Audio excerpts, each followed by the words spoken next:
You know that feeling when someone offers to help you, and your first instinct is to say no?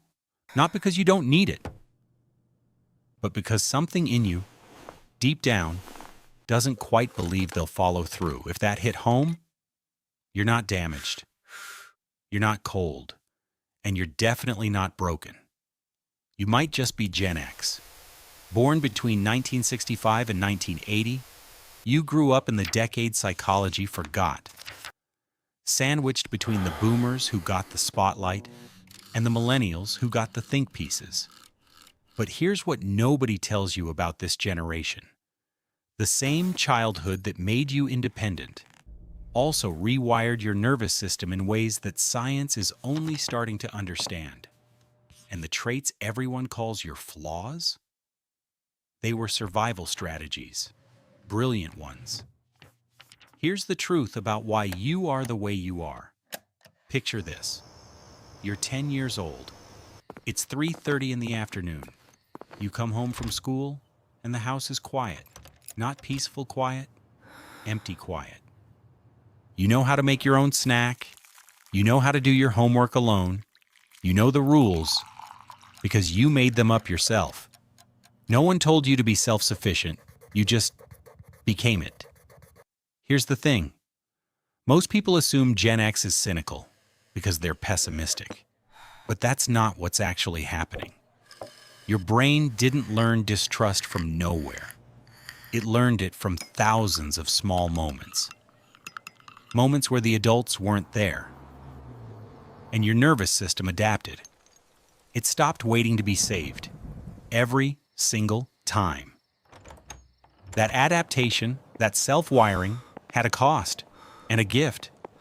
And most Gen Xers have never had anyone explain which is which. Let me break down what's really happening in that brain of yours.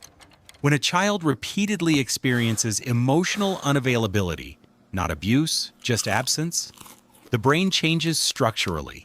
Scientists call this limbic imprinting. In plain English, your emotional brain gets shaped, literally, physically shaped, by what was or wasn't there during childhood. And here's what this means for you right now. The emotional distance you feel as an adult isn't a personality flaw. It's architecture.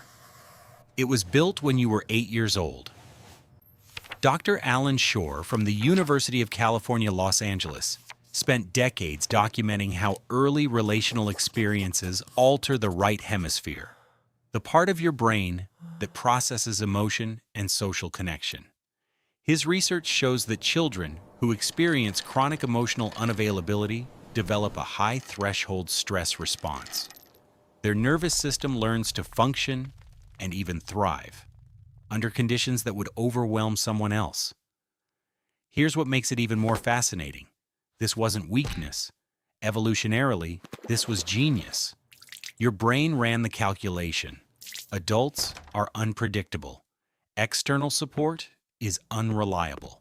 Internal resources are the only ones I can count on. So it fortified them.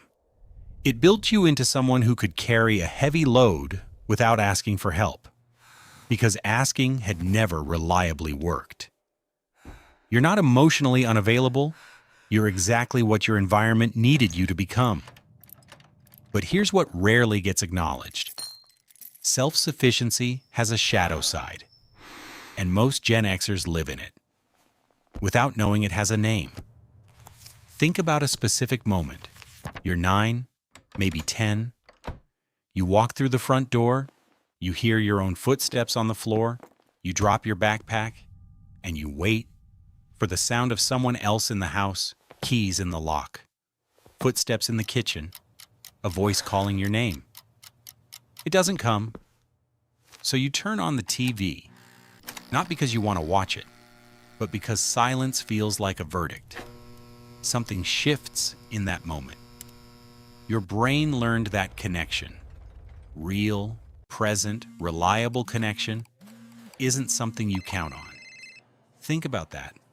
That wasn't a dramatic trauma. It was a Tuesday. And yet, your nervous system registered it the same way. Scientists call this cortisol baseline elevation. In plain English, your stress hormones reset to a higher resting level. And here's what this means for you right now. As an adult, you may feel vaguely on edge even when nothing is wrong, because your body was calibrated for a world where something usually was. But here's the gift in it. That same rewiring gave you something rare. You became the person who could be trusted in a crisis, because crisis was just Tuesday. The person others lean on, not because you're strong, but because you learned early that someone had to be. You became the lighthouse. Not because you're perfect, but because you remember the dark. There's a second mechanism at play, and it explains something Gen Xers almost never talk about. The push-pull of wanting connection and resisting it at the same time. Psychologist Jeffrey Arnett from Clark University studied what he calls identity consolidation, the process of figuring out who you are, separate from what was handed to you. In plain English, Gen X did this alone. Without guides, without internet communities, without a cultural script that said, here's who you're allowed to be. And here's what this means for you right now, that independence wasn't just social, it became existential. You didn't just learn to feed yourself after school. You learned to define yourself in a vacuum. That's why Gen X tends to have a striking trait researchers keep finding, a deep internal locus of control, the unshakable belief that outcomes depend on you, not luck, not other people, not the system. A 2021 analysis published in the Journal of Personality and Social Psychology found that Gen X adults consistently scored higher on self-determination measures than both boomers and millennials. Not because they had better childhoods, because their childhoods left them no other option. The self-reliance wasn't chosen. It was installed, and it runs deep. So here's where it lands. You've spent decades in a culture that called you apathetic, slackers, the forgotten middle child of generations. But what if the cynicism was just clear-eyed realism? What if the independence was actually hard-won wisdom? What if the emotional guardedness was a lighthouse keeping other people safe, even while it stood alone in the dark? You're not broken.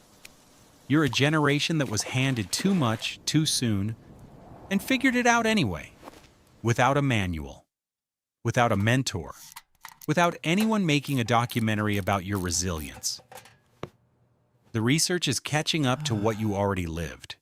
The latchkey kid who survived on cereal and reruns didn't develop trauma.